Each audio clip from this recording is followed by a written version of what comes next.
Farewell का trend finish. Hindustan की cricket में फेयरवेल का ट्रेंड फिनिश हो चुका है। लेजेंड्स तक को यादगार विदाई नसीब नहीं हो रही, फिर चाहे वो टीम इंडिया के कप्तान रोहित शर्मा हो या फिर टेस्ट के बेस्ट कैप्टन विराट कोहली। दोनों स्टार अपने साथियों के कंधों पर सवार होकर अपने क्रिकेट के सफर को खत्म नहीं कर पाए। नमस्कार, मैं हूं आपके साथ शीरी। रोहित और उसके बाद विराट के अचानक संन्यास के बाद हिंदुस्तान के जन जन के मन में यही सवाल तैर रहे हैं कि टीम इंडिया में फेयरवेल का दौर आखिर कहां गायब हो गया। जिन्होंने एक दशक से ज्यादा देश की सेवा की, उन्हें सम्मान के साथ विदा क्यों नहीं किया गया। रोहित और विराट ने इंग्लैंड दौरे से पहले ही टेस्ट क्रिकेट को अलविदा क्यों कहा। इन सवालों के जवाब आज हम तलाशने की कोशिश करेंगे। खबरें हैं कि रोहित शर्मा और विराट कोहली को इंग्लैंड दौरे से बाहर करने का सिग्नल दे दिया गया था। रोहित शर्मा को बता दिया गया था कि अब उन्हें कप्तानी नहीं दी जाएगी। इसके बाद रोहित ने टेस्ट से बाय बाय कहना ही बेहतर समझा।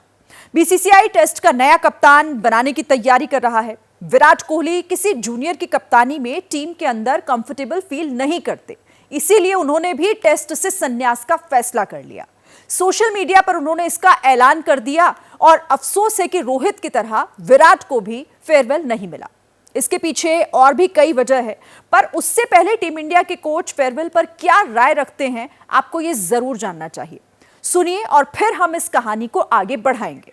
अब मैं आपसे एक सवाल पूछना चाहती हूँ गौतम। ऐसा है कि इंडियन क्रिकेट टीम में एक बड़ी टीस सी रही है, एक बात की बड़ी अनफुलफिल सी विश है कि लोगों को, जो बड़े बड़े स्टार्स होते हैं और जो भी प्लेयर्स होते हैं, उनको फेयरवेल ठीक से नहीं मिलता, अच्छे से नहीं मिलता फेयरवेल।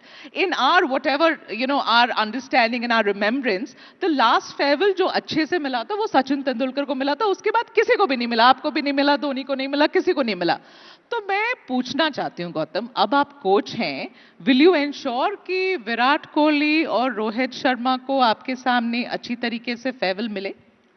देखिए, पहली बात तो ये कि कोई भी स्पोर्ट्समैन, चाहे वो क्रिकेटर हो चाहे वो कोई भी स्पोर्ट्समैन है, वो फेयरवेल के लिए क्रिकेट या कोई भी स्पोर्ट नहीं खेलता। हमारे को फेयरवेल से ज़्यादा उनका क्या कंट्रीब्यूशन है टीम के लिए और देश के लिए, और कितने मैचेस उन्होंने जिताए हैं, किस तरीके से उन्होंने परफॉर्म करा है, वो याद रखना चाहिए। फेयरवेल मिले ना मिले, दैट इज़ नॉट इम्पॉर्टेंट। आज अगर किसी खिलाड़ी को फेयरवेल नहीं भी मिलता, लेकिन उनका कंट्रीब्यूशन इस देश के लिए बहुत बड़ा है, वो इटसेल्फ इतना बड़ा फेयरवेल है, इतना प्यार इस देश से मिला है, उससे बड़ा फेयरवेल क्या हो सकता है? तो आप बताइए, अगर जितना प्यार क्रिकेटर्स को मिलता है, उससे बड़ा फेयरवेल कुछ हो सकता है? उससे बड़ी ट्रॉफी कुछ हो सकती है किसी के लिए भी? आखिरी मैच खेलना ना खेलना, दैट इज इररिस्पेक्टिव। तो इसलिए ये फेयरवेल वगैरह की बात की इसको नहीं मिला उसको मिला, आई थिंक किसी भी क्रिकेटर से अगर आप पूछेंगे, वो उनकी जिंदगी में मैटर भी नहीं करेगा। 15 साल में क्रिकेट के भगवान और भारत रत्न सचिन तेंदुलकर ही इकलौते खिलाड़ी रहे जिन्हें टीम इंडिया ने कंधों पर बिठाकर टेस्ट क्रिकेट से विदा किया।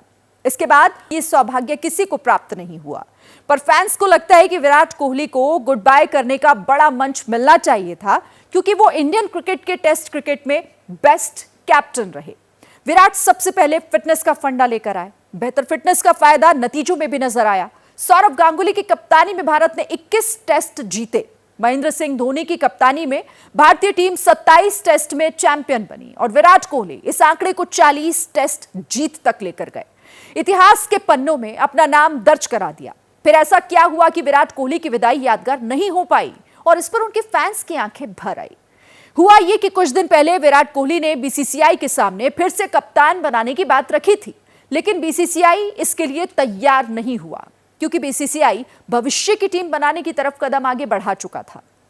हालांकि बीसीसीआई ने विराट को बतौर खिलाड़ी कम से कम इंग्लैंड दौरे पर टीम इंडिया के साथ जाने को कहा, लेकिन विराट फैसला ले चुके थे, वो नहीं माने और संन्यास की खबर उन्होंने देश के साथ शेयर की। इतनी ज़्यादा रिक्वेस्ट आ रही है कि मैं बता नहीं सकता। सभी उनको इतना चाहते हैं, इतना प्यार करते हैं, इतने फ़ैन हैं विराट के कि सभी चाहते हैं और सभी ये कह रहे हैं कि आप में बहुत क्रिकेट बाकी है अभी विराट कोहली में। They all want to see him play for India in whites. तो ये सबका प्यार है और ये उसका कंट्रीब्यूशन है, उसका जो उसने ग्राउंड में किया है देश के लिए, वो उसका नतीजा है कि सभी उसको इतना प्यार करते हैं और आशा करते हैं और अभी चाहते हैं। तो ये भी एक मिसाल कायम की है विराट ने। ये ऐसा जो रिटायरमेंट है, ऐसा बहुत कम ही लोगों का होता है कि जब पूरा देश चाहे कि आप खेलिए और आप रिटायर हो रहे हो। यहां एक बात समझ नहीं आई कि विराट ने आखिर इतनी जल्दबाजी क्यों दिखाई। जैसा पहले मैंने आपको बताया कि विराट को किसी युवा खिलाड़ी की कप्तानी में खेलना वो नहीं चाहते थे, पर इसमें दिक्कत समझ नहीं आ रही, क्योंकि सचिन तेंदुलकर जैसे सुपरस्टार भी महेंद्र सिंह धोनी की कप्तानी में एक लंबे समय तक खेले थे। वहीं 1983 के विश्व विजेता कप्तान कपिल देव भी एक वक्त पर सचिन तेंदुलकर की कप्तानी में टीम इंडिया का हिस्सा रहे थे, और धोनी और सचिन दोनों उस वक्त युवा थे और सीनियर उनकी कप्तानी में खेले थे। तो विराट ने फिर ऐसा क्यों नहीं किया, वो भी तब जब उनकी फिटनेस अभी भी टॉप लेवल की नजर आ रही है? तो इसका जवाब यह है कि विराट का टेस्ट में प्रदर्शन काफी हिचकोले खा रहा था। पिछले 5 साल में विराट का टेस्ट का ग्राफ गिर रहा था, उनके बल्लों से शतकों की बरसात धीमी पड़ने लगी। अपनी आखिरी टेस्ट सीरीज में विराट ने ऑस्ट्रेलिया के खिलाफ एक शतक मारा, लेकिन बाकी टेस्ट में वो फेल रहे और टीम इंडिया का बॉर्डर गावस्कर ट्रॉफी में खेल बिगड़ गया। कहीं ना कहीं विराट को यह मालूम था कि इंग्लैंड में रन नहीं बने तो फिर ड्रॉप कर दिया जाएगा और वहां वापसी का रास्ता बंद हो जाएगा। उधर रोहित शर्मा की कहानी विराट से थोड़ी सी अलग रही। लंबे समय तक टीम इंडिया के हिटमैन रहे कप्तान रोहित की फिटनेस बढ़ती उम्र के साथ सवालों के घेरे में आती चली गई और फिर उनका फॉर्म भी बिगड़ता चला गया। ऑस्ट्रेलिया में पिछले टेस्ट सीरीज में रोहित फेल रहे। बीच सीरीज में उन्होंने अपनी कप्तानी का बलिदान दिया, आखिरी टेस्ट में खुद को टीम से ड्रॉप किया। फिर इसके बाद रोहित ने चैंपियंस ट्रॉफी में भारत को जीत दिलाकर जबरदस्त वापसी की। फैंस को लगा इंग्लैंड सीरीज में रोहित को टेस्ट में एक आखिरी मौका मिलेगा, लेकिन बीसीसीआई ने वर्ल्ड चैंपियनशिप की अपनी अगली साइकिल को देखते हुए युवा खिलाड़ियों पर दांव खेला। और ऐसा नहीं है कि रोहित और विराट का ही सोशल मीडिया पर संन्यास हुआ। 2007 और 2011 के विश्व विजेता कप्तान महेंद्र सिंह धोनी ने भी अचानक बीच सीरीज में टेस्ट क्रिकेट को अलविदा कहा था।